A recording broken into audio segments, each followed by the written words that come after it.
Olá pessoal, vamos dar continuidade aos seminários da disciplina Formatos e Narrativas nas Indústrias das Mídias, da professora doutora Elaine Jarboski.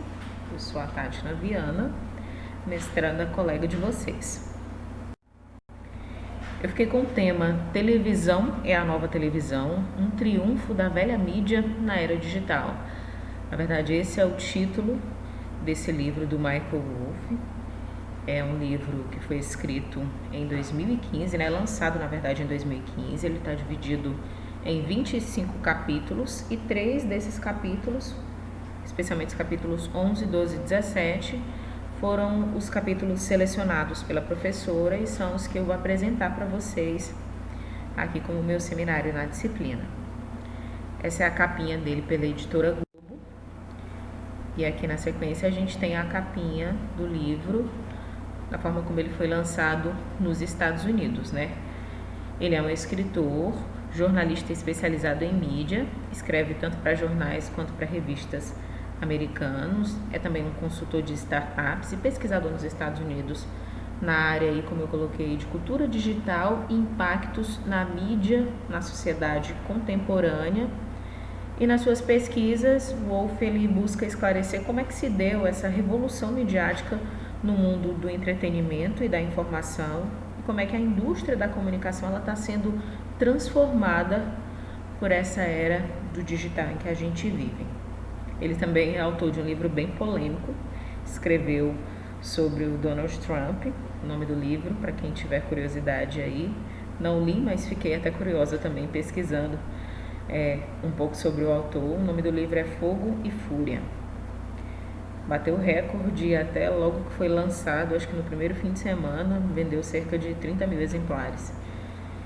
E aí ele vem dizer a respeito dos prognósticos com relação à televisão nesse livro, porque a gente sabe que a revolução digital ela causou muitos danos, a exemplo da indústria da música, né, para o jornalismo impresso, para nós que somos do jornalismo.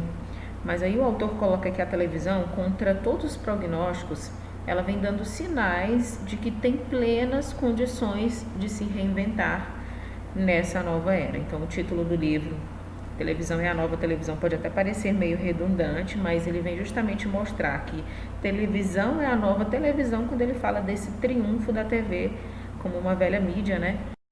Atualmente na era digital. O primeiro capítulo do livro, proposto pela professora, já o capítulo 11, é o capítulo A Antirrevolução da Netflix. É um capítulo que discute esse formato da televisão agregada à internet. E na visão de estudiosos, a exemplo do autor, essa velha televisão, ela ainda, mesmo que ela esteja passando por mudanças profundas, ela se tornou um modelo para alguns dos principais ícones da revolução digital que a gente tem hoje. O YouTube, o Facebook e a Netflix. Então eu trouxe as aspas aqui do autor.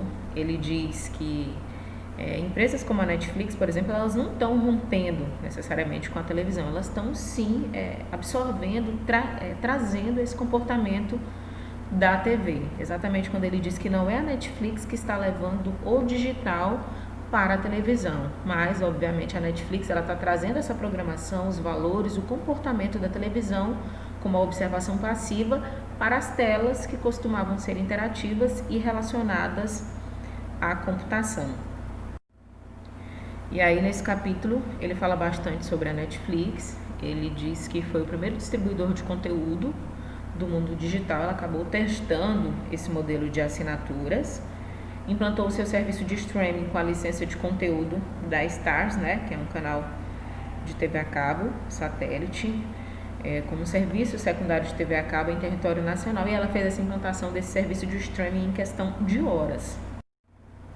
E aí o autor ele atribui esse crescimento da Netflix principalmente ao diretor executivo, o Reed Hastings. Perdoem aí o meu inglês, me corrijam, quem é dos inglês aí. É tido como um visionário, né, técnico de software. E, na verdade, ele se destacou pela sua habilidade de fazer acordos e está sempre buscando negociar acordos melhores para a Netflix. Só que aí a Netflix acabou perdendo um acordo com a Starz e obteve licenças de programas de TV. Foi aí que ela passou de um site de locação de filmes para uma rede de reprises de televisão. Aí o autor coloca que esse digital ele virou parte do negócio da televisão e a Netflix transformou esses programas que dependiam de anúncios em produtos pagos, né? Acabou sendo um ponto positivo para a televisão. E isso com base nos dados dos usuários que forneceram recursos para calibrar esse mercado, com base também no contexto cultural, e isso analisando ainda as chances de sucesso. E aí a gente tem aqui a primeira série de TV americana, né, uma série de drama político, que teve sucesso com uma pesquisa de dados da audiência, a primeira produção original da Netflix. O produtor Kevin Spacey tinha oferecido essa série para a TV, mas aí ela acabou caindo na Netflix com rejeição da televisão.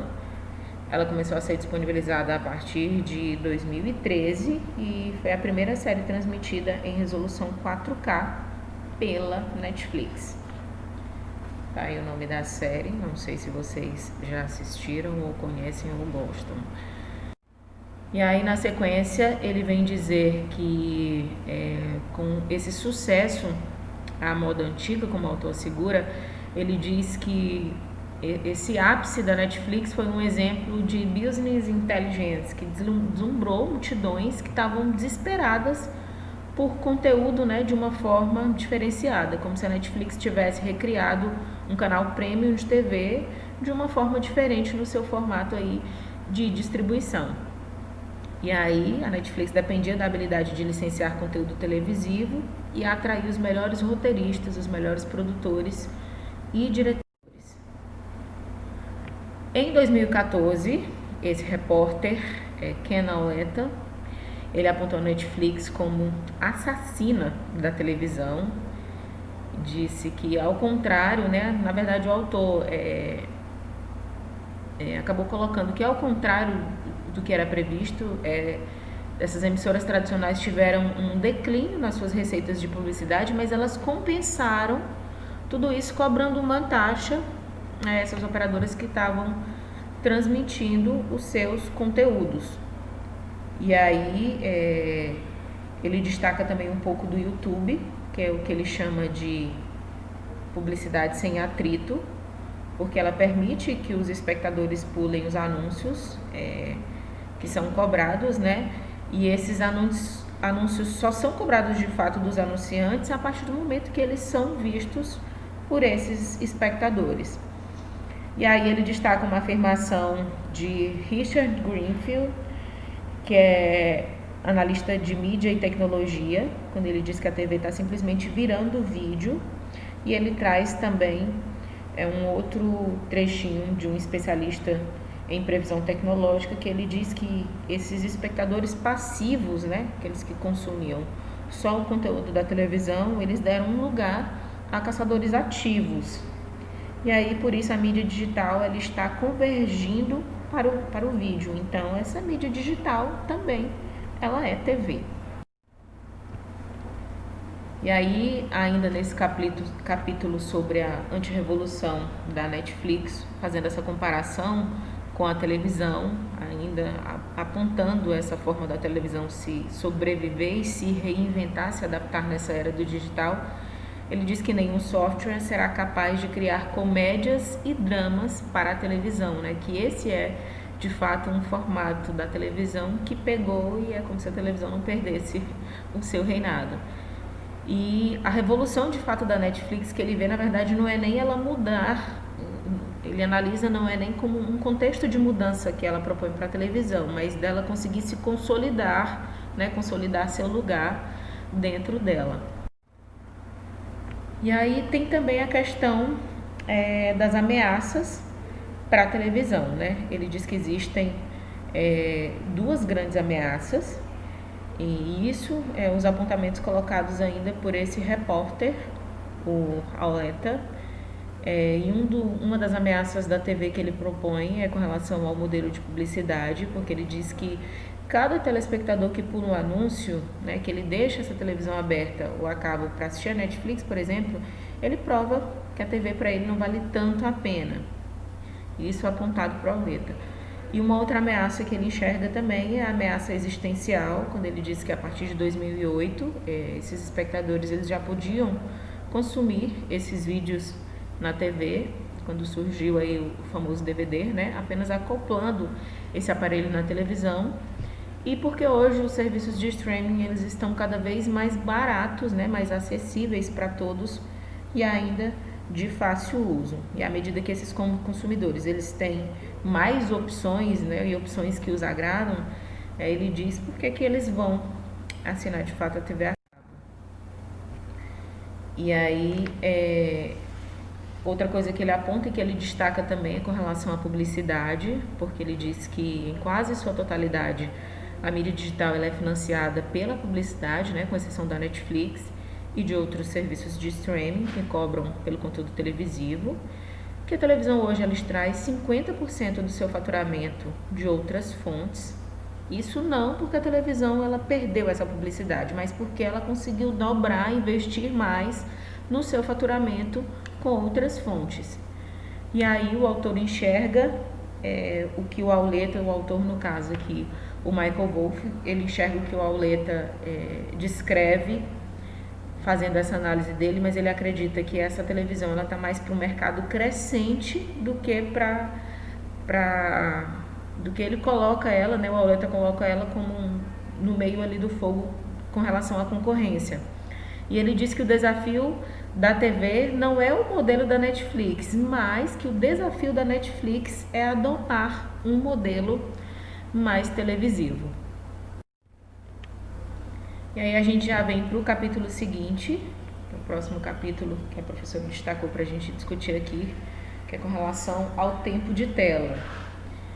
E aí, nesse capítulo especificamente, o autor destaca as contribuições da Apple, né, do seu fundador Steve Jobs, na construção de um mundo que é colocado para a gente como possível, onde essa mobilidade das telas, que fazem parte das nossas vidas, elas promovem para a gente uma espécie de relacionamento fiel e contínuo.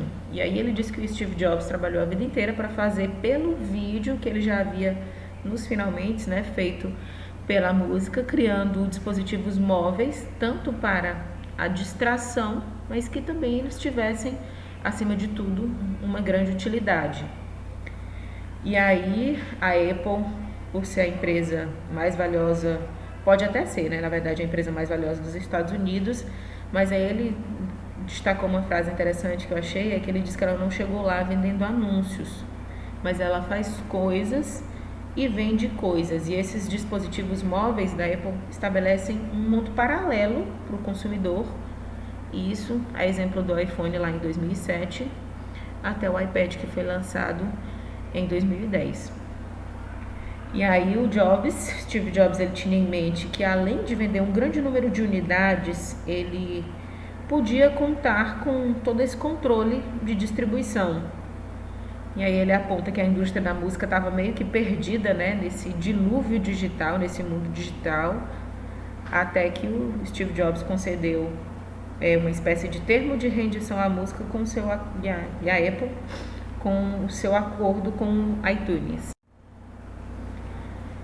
E aí, ainda na sequência, fazendo essa análise, né, das contribuições da Apple, ele diz que ela se tornou uma organização de licenciamento e também uma distribuidora de aplicativos, fazia seus próprios acordos de licenciamento, e que inicialmente a estratégia do tablet, né, que era para ser uma TV pessoal controlada pela Apple, era como se fosse uma aposta melhor do que tinha sido lançado o conversor digital, mas que o seu uso do tablet ele acabou tomando uma direção diferente, começou a substituir o computador. Em vez de apenas de um dispositivo de entretenimento, ele se tornou um dispositivo de computação bem mais barato. As telas se tornaram cada vez maiores e elas assumiram essa funcionalidade do computador.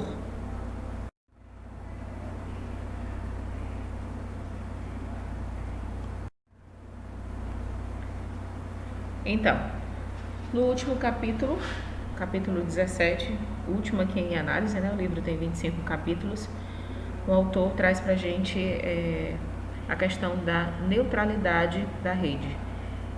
O capítulo é intitulado Ninguém é Neutro nessa neutralidade da rede. E o princípio da neutralidade é de que todas as informações que trafegam nessa rede, elas têm que ser tratadas da mesma forma, isso à mesma velocidade de navegação, para garantir o livre acesso a qualquer tipo de conteúdo nessa rede, sem que se fira a autonomia do usuário e sem discriminar também determinadas aplicações pelo consumo de banda larga. Aí logo no início do capítulo ele já diz que, ele lembra na verdade que a televisão ela depende de regulamentação governamental e essa regulamentação, por sua vez, ela tem interesse nas tecnologias de transmissão de ideologias, né, além do interesse também de empresas privadas na exploração desse mercado de mídia e de informação, e que com a internet esse negócio da TV ele acabou vindo a prosperar, né? Aí eu trouxe uma aspas dele mais uma vez, porque ele diz que a TV ela se tornou uma guerra contínua entre interesses governamentais concorrentes, tecnologias novas sob transformação, as extravagâncias de empresas privadas e investidores, preocupações nacionais e locais, benfeitores e ideólogos. E aí ele diz que essa estrutura da mídia digital ela se estabelece fora dessa regulamentação do governo, né? Ela é mais influenciada por um grupo pequeno de investidores que tem interesses que definem quem compete com quem, e que a TV e a mídia digital elas não são na verdade tão diferentes, apesar desses interesses que controlam uma e a outra serem diferentes, né? E aí ele aponta também a questão do fluxo de conteúdo, do que é veiculado na internet, que é 70% de vídeo. Fala também a respeito do streaming, que está cada vez mais comum e que o avanço do YouTube permitiu que a empresa fizesse do vídeo uma operação de um clique unificado. Viabilizou a exibição de diversos vídeos que antes necessitariam de players diferentes, né, para cada formato. E ele aponta um problema nessa neutralidade da rede no meio digital com um duelo elementar. Ele diz que de um lado estão os interesses das empresas de cabo, que são capazes de influenciar essa burocracia das comunicações, né, do governo, e do outro você tem o interesse de se ter também uma internet livre. E aí ele aponta ainda que existe o lado do que ele chama de pró-negócio, que reflete interesses das empresas que pagavam por essa banda larga, né, das operadoras de cabo e de empresas de telecomunicação que queriam cobrar preços mais altos dos usuários, e que havia empresas de internet que mais usavam as vias e se opunham a essas empresas de banda larga. A crase aí ficou errada. Tanto porque, logicamente, elas queriam limitar a influência que os donos dessas vias tinham sobre os seus próprios negócios. Aí é onde ele coloca que a televisão acabou mudando, né, os termos desse debate. Ele diz que essa nova indústria do vídeo, que cresce de forma exponencial e transforma essa natureza do entretenimento, ela acabou pegando uma carona de graça aí com o investimento na TV a cabo, das telecomunicações de banda larga. E isso era ou o direito dos clientes principais dessa nova indústria do vídeo, ou distribuição gratuita de forma não sustentável, uma distribuição que cobra mais das redes e deixa a internet mais lenta para todo mundo. E aí, dessa mesma forma, ele diz que essa nova indústria do vídeo, né, que cresceu com base na distribuição gratuita, na verdade o que ela quer é mais velocidade e construir barreiras econômicas para quem está recém-chegado, né, à televisão na internet. E nesse debate aí sobre a neutralidade, ele diz que a Netflix consome banda larga a um ritmo monumental, bem mais do que o Google e o YouTube, e ainda assim mais do que qualquer outra empresa. E que a melhor situação para a Netflix é ela ter uma transmissão perfeita, né, melhor do que a dos concorrentes. E a Amazon, por exemplo, que é um concorrente direto, é mais rico e tem a influência de ter maior estrutura. E ainda que a Netflix, junto com a Comcast, né, outra empresa de TV a cabo, elas desenvolveram um modelo para a internet, que é um modelo de 2 velocidades, uma internet de base e uma internet mais rápida que pode ser comprada. E isso tem um custo também a mais. É só um resuminho do que ele diz, e no link que eu coloquei para vocês também, não está a entrevista completa, mas dá para ter uma noção de toda essa mudança da televisão em meio a esse mundo digital. Destaquei aqui uma frase do que ele falou na TV, que ele resume, acho que esse triunfo da velha mídia da televisão nessas frases, que a TV ela não está morta, ela é tão central para a cultura como sempre foi, e tão lucrativa para a indústria da mídia como sempre foi. E aí, nas minhas considerações, eu acredito não, o autor coloca, né, que ele acredita que esse fim da televisão previsto, ele não aconteceu como esperado, porque essa TV ela vem se adaptando à popularidade da internet e se renovando muito, que a Netflix ela não está levando o mundo digital para a TV, ele diz exatamente que ela está levando para o mundo digital, como eu falei no início, a programação, os valores e os hábitos da televisão. E como bem falado no seminário do Lucas, né, ninguém quer mais estar vendo anúncio, né? Você quer estar direcionado para aquele conteúdo que você busca. E que, embora a tecnologia tenha criado novos suportes, né, o conteúdo disponível em tablets, smartphones e computadores, eles ainda têm formatos de programas de TV, e que a mídia digital está em busca de formatos que atraiam grandes anunciantes. Ela depende, né, desse financiamento. E os espectadores, hoje cada dia mais exigentes, eles querem assistir aos seus programas de TV favoritos em sites de streaming. Então é isso, espero ter entendido e colaborado, né, esclarecido um pouquinho do que propõe o autor nesse livro. Tá aqui a referência bibliográfica, e é isso.